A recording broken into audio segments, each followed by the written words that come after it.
अगर आप में से कई ऐसे लग रहा हो यार इससे तो मेरी एफिशिएंसी नहीं आ रही है, तो आप अपना वेस्टेज वाला टाइम जो है ना उसको इंक्लूड करना स्टार्ट करिए किसी तरीके से। अलग अलग स्ट्रेटेजी, सर मैं सुबह ये कर लूंगा, शाम को ये कर लूंगा, रात को ये कर लूंगा, रात हो गई कुछ नहीं करा।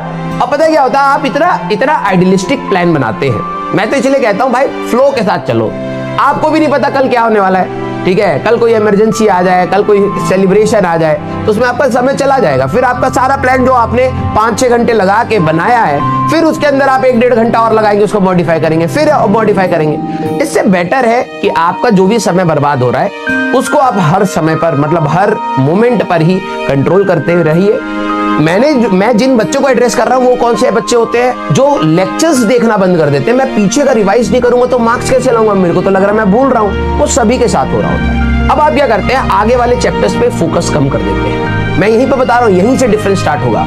आगे वाले चैप्टर्स पे आप फोकस कम कर देते हैं। आपको लगता है मैं पीछे से रिवाइज करते आऊंगा और 20 तारीख तक मैं खत्म कर दूंगा सिलेबस, और 20 तारीख तक आपकी खत्म होने की हालत हो जाएगी। सर क्या करें, कुछ समझ नहीं आता। क्योंकि नॉर्मल ह्यूमन टेंडेंसी है, जैसे जैसे आप चीजों को मतलब छोड़ के आगे बढ़ते हैं तो आप भूलते हैं चीजें। रिवीजन स्ट्रेटेजी आपके पास होनी चाहिए, ये बात अलग है। अब आप ये देखिए कि आपके जो normal day to day lectures चल रहे हैं, देखो भाई डीपीपी का अभी लोड नहीं लेना है। मैं कई बार बोल चुका हूं, बच्चे क्लास अटेंड नहीं करते हैं, फिर बीच बीच में आते हैं sir DPP pending, module pending.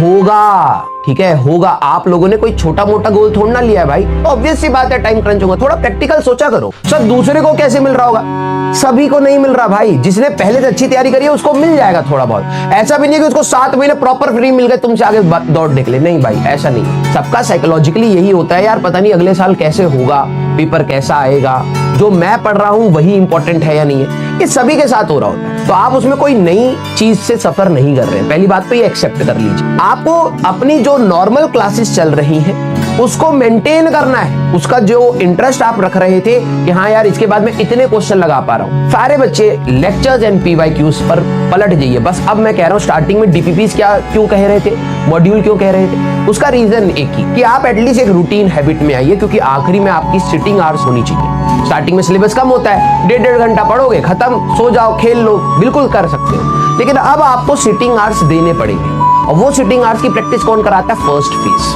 अब आप अपने लेक्चर्स को देखिए, आप उसके अंदर के पीवाईक्यूज और बचा अगर समय फिर से PYQs, that's it. Revision strategy अब आप कैसे बनाएंगे, देखो कोई भी फिक्स रिवीजन स्ट्रेटेजी किसी के लिए काम नहीं करती। अगर आप मेरे से पूछेंगे तो मैं हर बच्चे को, अगर मैं पर्सनली मेरे सामने होता तो मैं हर बच्चे की सिचुएशन देखता कि भाई किसने कितना कबाड़ा करा है, किसने नहीं करा है, तो उसको क्या करना चाहिए। सबके लिए अलग अलग होता है। अब बात यह है कि आपको आपसे अच्छा तो कोई जान नहीं सकता, आप ही जानते हैं ना आप कितने पानी में और कितने बाहर हैं। तो एटलीस्ट थोड़ा सा प्रैक्टिकल होके आप अपने लिए एक सेपरेट प्लान बना सकते हैं, लेकिन ओवर बल्कि प्लान मत बनाना। एक होता है बल्कि, एक ओवर बल्कि। आज ही मैं 10 चैप्टर रिवाइज करूंगा, आज ही मैं 20 चैप्टर करूंगा, नहीं, you don't have to do that. सारे बच्चे वैसे ही सफर कर रहे हैं, छोटा छोटा रिवीजन भी आपको बहुत मदद करेगा। तो आप एक प्लान बना सकते हैं, दिन में 1 घंटा मोर देन बस नोट्स रीड करने हैं। और जो नोट्स रीड करते समय सिर्फ ये नहीं कि न्यूज़पेपर के जैसे रीड करना है, उसके साथ फॉर्मूलेज आपके हाथ से चलते चले। क्वेश्चन पूरे सॉल्व नहीं कर पा रहे, कोई नहीं, कंसेप्ट ये होता था, उसमें फॉर्मूला ये लगता था, कर लेंगे सॉल्व, देखा जाएगा। तो ये चीज आपको मैनेज करनी है। तो मैं तो यही चाहूंगा कि दिवाली के टाइम पर कम से कम 3-4 दिन आप मस्ती करो, 4 दिन खूब मस्ती करो, ठीक है। किताबें बिल्कुल बंद रखो, बंद ही रख देना किताबें,